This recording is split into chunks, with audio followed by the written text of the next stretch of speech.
Kweduno mabuja tauya dzanyasi nhau iro zuva rochinomwe mwedzi uno waKakunguru.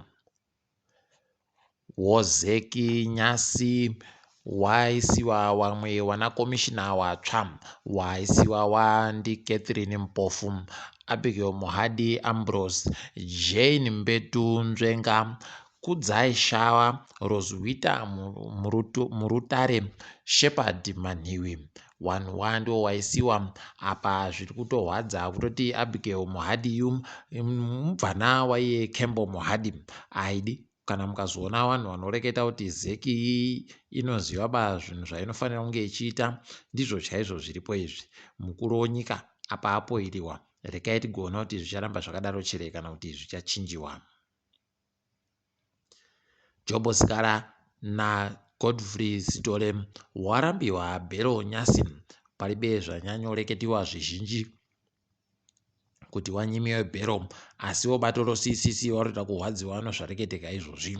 Magweta avo agototi achaenderera mberi achiita kuringa kuona kuti oita zvekudini. Apa vari kubva vaisiwa kuchikurubhi uko kwavari kugarisana nemakororo akatobatiwa nomhosva kare pakaita kunyangariwa. Wokunyatsime waye wakasungiwa mazuva mabodziwo kwai wakarambiwa pokare bhero wachinzi wanokonzeresa pokare kana wakabuditsiwa. Idi zvakaita kunyangariwa. Nyasi mapurisa edu munyika anga ari kuita zvinogara zvakadando apo wakuba nokusunga mukadzitape anonzi anyimiwa Yotamu. Achaiwa zvokuti palibe kana chibodzi chazikana kuti chii chaitika, asi kwaianga ari kutora achemufananidzo nemavhidhiyo pamuzinda wobato ramonzora riya MDCT. Pakaita kunyangariwa ipapa. Tindoramba tichindoreketa kuti kuita kadzitape imhosva munyika medu. Zvinofanira kuitika kuti munhu anosiyiwa achiita zvaanoda. Iwo wamonzora nyasi wagoburika vari kupa mureketo wavo apo wagobvuma zvavo kutoti makanzura avo vakagoisa kukanzuro yeHarare ndo vamwe wakavhiringa kuti Dhiri Chingwaya agopuwe dhiri raakapuwaro, nokuti dhiriro palibe kana chibodzi charinoita kuti risimudzire nyika kana kusimudzira guta. Wagototi ipapa sokuti kunhadzirisa wari kuda kuti dhiriri ritangidzepo kare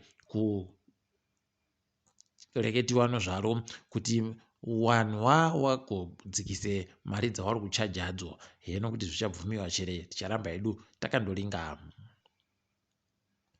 Pamureketo wavo iwoyo mubodziwo wamonzora wanga vari bhizi kupaumba kureketa masoko okuratidza pachena kuti iwo ndo chamangwiza wozvematongerwo enyika muZimbabwe, asi ipapa tiri kutoziva tese kuti iwo wamonzora wato kumashure chaiko kwokusara chaiko. Rekai tigoona kuti zvicharamba zvakadando chere kana kuti zvichachinja. Wakanzura weguta roBulawayo wafadza wazhinji nyasi pawaramba zvakareketiwa naJuly Moyo, gurukota anoringa nezvekutongiwa kwematunhu, kuti kuchada kutengiwa nemari dzokanzurudzo motika dzokuhwisana nomoto dzoita mari inoita mamirioni 55. Izvi tiri kutofara nazvo. Rekai tione kuti iye July Moyo wacho achagoita sei nozvinenge zvareketeka zvino. Ticharamba tichiringa tigokunyepai ipo zvinenge zviri kuitikazvo. WoFidelity wanotenga nokupepeta goridhe munyika medumu kwai wagoreketa kuti goridhe rakabuditsiwa gore rino raingidzira anozvikamu 50 anopfumbamwe kubva muzana mumwedzi mitanhatu yokutanda yogore.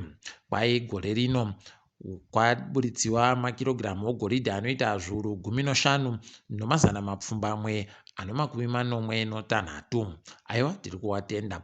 Gore rapfuura kwai kwakabuditsiwa punguva ibodziyo makirogiramu anoita zviuru 10.27. Tiri kuramba tichitenda nokutoti hurumende ipapa yatoringira kuti gore rino kuchakona kubuditsiwa chero matani anoda kusvika kana 40. Rekai tigoringe kuti wanoabuditsa chere kana kuti panenge paribe. Tinenge chikunyepai. magariro munyika akutanda pokare kutinya zvakamboitika zvegore riyapo kare ipapa kureketa kunochingwa chaakuita chinetsa kuboya mune dzimwe nzvimbo zvokutoti vanhu vamwe waakutoenda svondo kana waribe kana uchija svondo rino ndipo chatanda kunyatsa kusaika zvokutoti pakaita kunyangariwa apa ukachiboya chaakutodhura zvokutoita dhora ribodzi nemasendi 50 kuAmerica pakaita kunyangariwa chaipo. Rekai tigoringe tione kuti zvichapera mushechere kana kuti pane vanenge watokuchema ipapa. Nyaya yekupondiwa kwaElvis Nyati akapisiwa kunzvimbo yeDeep Sloot muJoburg kwaiyanzi igobenuka kudare zuva rochi24 mwedzi uri kuteera uyu. Rekai tigoringe kuti zvichaita sei izvozvi, tinenge tichinoda kunyepai pazvinenge zviri kuburikapo. Nozuro wakomana wedu weragibhi wagotamba nechikwata cheNamibia wakazvezveredzwa idi kuita kudhonziwa chaiko kuita kunge ng'ombe dziri kudhonza hadzo gejo pakaita kunyangariwa. Wakajiwa nozvigoedziwa zvinoita 34 kuNamibia iwo waino 10 basi. Asi takatozofara hedu kuti wachiri kusimukira wakomanawo wanotamba ragibhi pokare wopasi pamakore 17 ndo wakazowina wachitamba noNamibia iyo ibodziyo wakawina nozvigoedziwa 20 Namibia ino 17. Aiwa tiri kuramba tichizvitenda tichivarohera manja. Ngatiringedze pasi rese. MuSouth Africa maita vanhu vari kuda kudedzera kuti kwaiva Ramaphosa ngavabve pachigaro pokare waite zvokuratidzira zvokuti nyika yese inoita kuita manyongori chaiwo. Rekai tigoringe kuti zvichaitika sei izvozvi nekuti izvo zviri kureketeka kuti zvichaitika rini.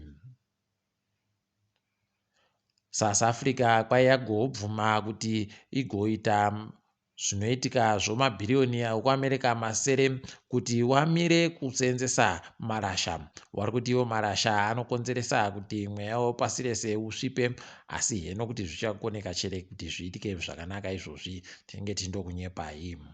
Tikaringa kuNamibia kwaiwa nomumiriri wedare reparamende ikweyo wabvuma kuti kuKavango kutande pokare kutsvakiwa kuti kunochere mapfuta dzimotikaya muvhu. Rekai tigoona kuti zvichaita sei nokuti wazhinji wakanga watsvomwa naizvozvi wachireketa kuti Kavango iyi ndo imwe nzvimbo dzinochengeteka mhuka dzopasi rese zvakanaka. Rekai tigoringe tinenge tinokunyepai. KuKenya Raila Odinga ari kureketa iye kuti ari kuda kutoti kuseenzesiwe gwaro rewavhoti rinenge riri padandemutande pabodzi poono gwaro rewavhoti rinenge riripo riri mubhuku. Ari kureketa iye kuti sarudzo dzozuva rochipfumbamwe mwedzi uri kuuyayu dzakanyanya kukosha zvokuti pakaseenzesiwa chibodzi panogona kuita zvokubirira. Heno mabiya angu tichakunyepai kuti zvinenge zvichitekaidziwa sei ipapo tinenge takandoringa.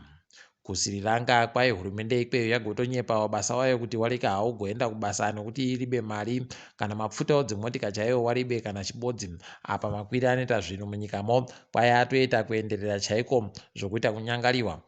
Rekai tione kuti wachazviita sei izvozvi, asi dai wari vamwe penuku waindosiya basaro potsvakiwa vamwe vanoita kuti zvinhu zvitekaire munyikamo.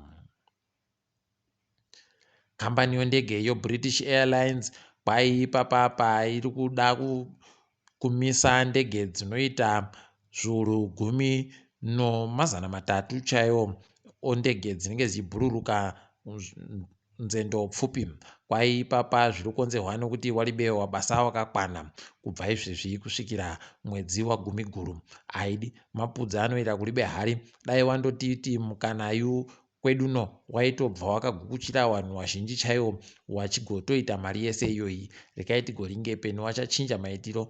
Heno mabiya angu tindori kuBritain ikweyo Boris Johnson agoreketa kuti achazvidaba achazoreka andomirira basi kuti bato rache ritsvake munhu anomutsiwa pachigaro chachecho. Kana awanika aiwa iye anobva aenda achepa mujandirere amanikidziwa nevanhu vake waita kuramba mabasa kuti iye arambewo. Aiwa tiri kuzvitenda izvi ndokubudirira. Dai kuri kwedu dai taakutongwa izvezvi kuti wasungiwa ngana asungiwa wamwe peno heno dai watopfa. Aiwa tinotenda tiri ipapo mabuja kwanyasi tagumira pano. Ndini wenyu Mhanduwe WeNhau.